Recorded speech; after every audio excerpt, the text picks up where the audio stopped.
Kusalia nami.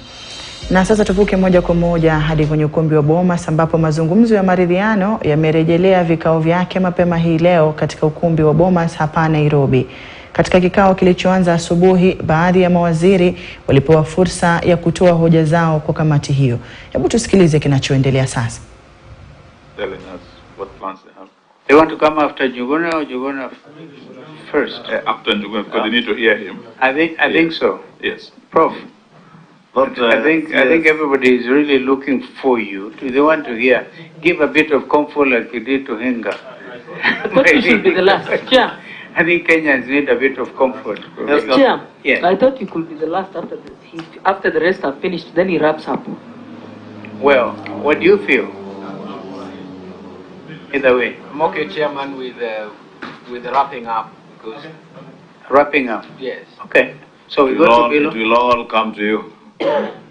So, Rugo and Bilo? Thank you, Mr. Chairman. Let me start by saying my views are mine and not the government of Kenya. I don't represent any particular group, but I believe that some of the views I'll express here do resonate with the people of Kenya. So I'll be speaking on my own capacity, and I will restrict myself to the areas that have been asked to talk about in the few minutes. I think first I've been told to talk about the state of the economy in general, the way I see it. And I think in the notes I have shared very briefly, I have explained what I think the status of the economy, but because I think some of the members here don't have, I'll just highlight that particular paragraph, and then on the other side I'll just pick one or two items on them. I think it's not going to be up there. I think they are not shared. Okay, the secretaries here, I think I can see them getting ready to circulate. Okay. But you can proceed, since we've got them in. Okay, Chair, I think the most important thing is first to agree on what is the problem. Do we have a problem on the economy? Once we are agreed on that, then we can, of course, look at the solutions. And the solutions we can all disagree. We don't necessarily have to agree on what is the best way of resolving it. But I think on the issue of the economy, my take is that this economy is on a drip. It's unstable. And the prognosis of this economy is not rosy. Where we are going, it's not rosy. And I think Hinga did allude to the macroeconomic indicators, which I agree with all that he said, that the interest rates are up, and and treasury bills will tell you really what the situation of the interest rates are. The shilling is on a free fall. Inflation is still high, in fact, driven by non-food items. The imbalance of trade will still remain very negative because our imports are now 3 times our exports. And the demand for goods and services, if you're in business, you would know, is subdued because the purchasing power is eroded. Unemployment, I agree with him, is at the highest in the region.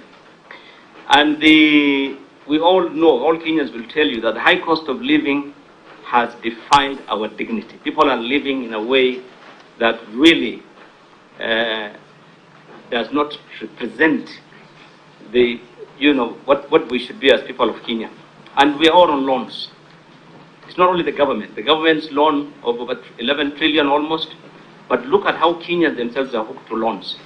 The commercial banks reports in the last 1 year will tell you that the loans are almost 4 trillion in businesses loans that people have taken. Look at the individuals. Fuliza loans alone, the last 1 year, is nearly 1 trillion. People have borrowed on digital platforms. That will tell you the situation in which you are. And everything from 1,000 shillings to 500 shillings, that will tell you the situation Kenyans are in.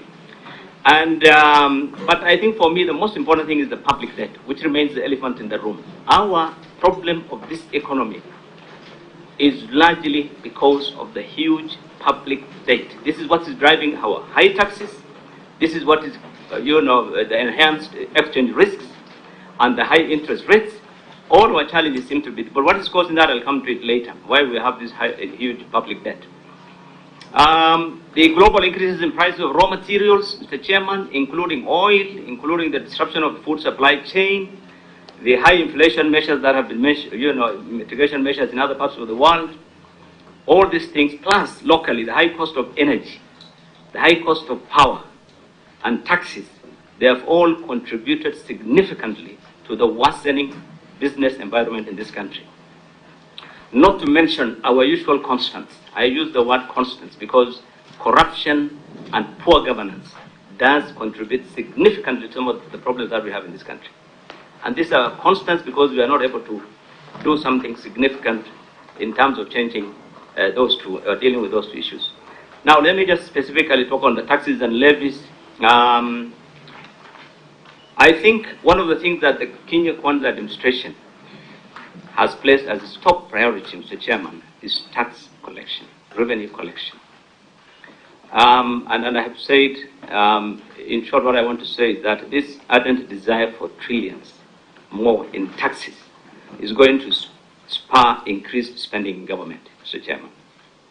And if, because of the anticipation of increased revenue, but if this increased revenue is not realized, if there is going to be revenue shortfalls, as we have already seen in the last couple of months, or the last quarter reports, where there was a shortfall of almost 79 billion, what will happen, Mr. Chairman?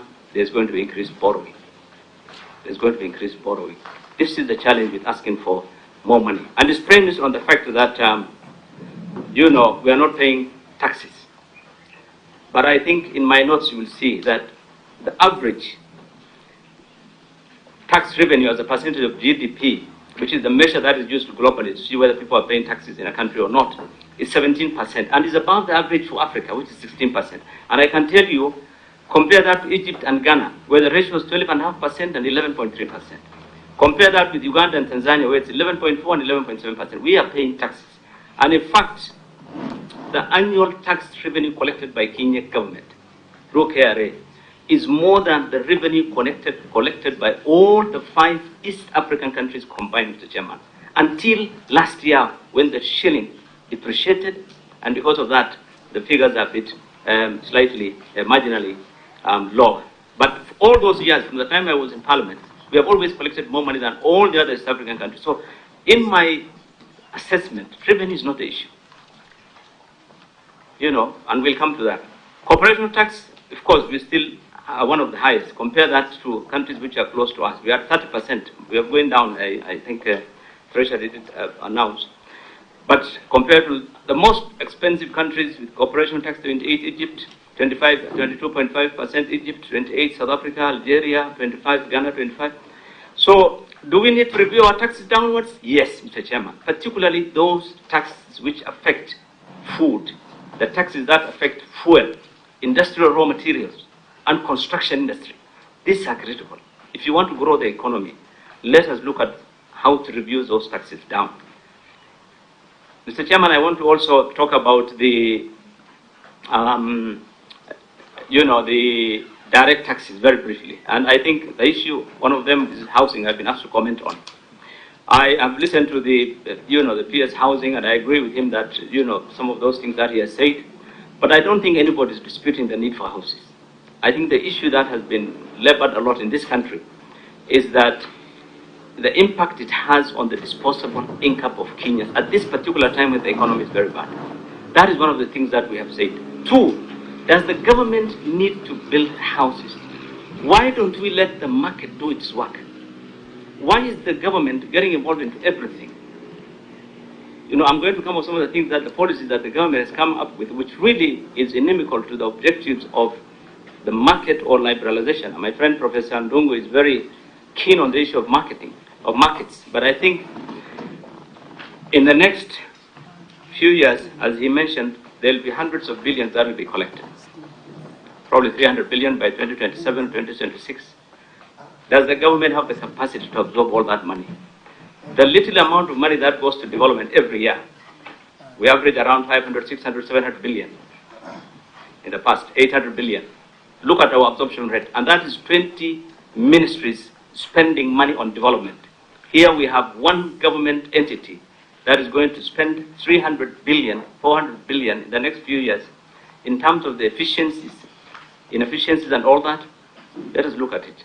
And people don't necessarily look at the rates. If you say, we are offering you at 3%, at 6%, look at Fuliza. police, I mean, look at Hustler Fund. It was at 8%, and we were told at 8%, because police is at 300%, Kenyans are going to take that 50 billion. In the 1 year that Hustler Fund was running, police has grown from 500 billion. It is now 800 billion they have taken in the last 1 year. And still the rates are higher. 2 months ago, they launched the business. Mtazamaji, ni kikao cha kamati ya kitaifa ya mazungumzo ya maridhiano NADCO ambacho kinaendelea huko kwenye ukumbi wa Bomas.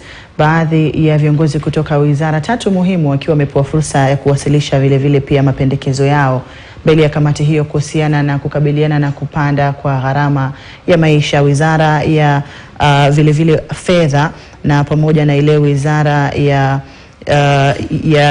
kawi pia ikiwa imepewa fursa ya kuwasilisha maoni yao mbele ya kamati hiyo, pamoja na wadau wengine mbalimbali ambao pia wapo kwenye kikao hicho katika kupeana mapendekezo yao mbele ya kamati hiyo. Tutakuwa tunaendelea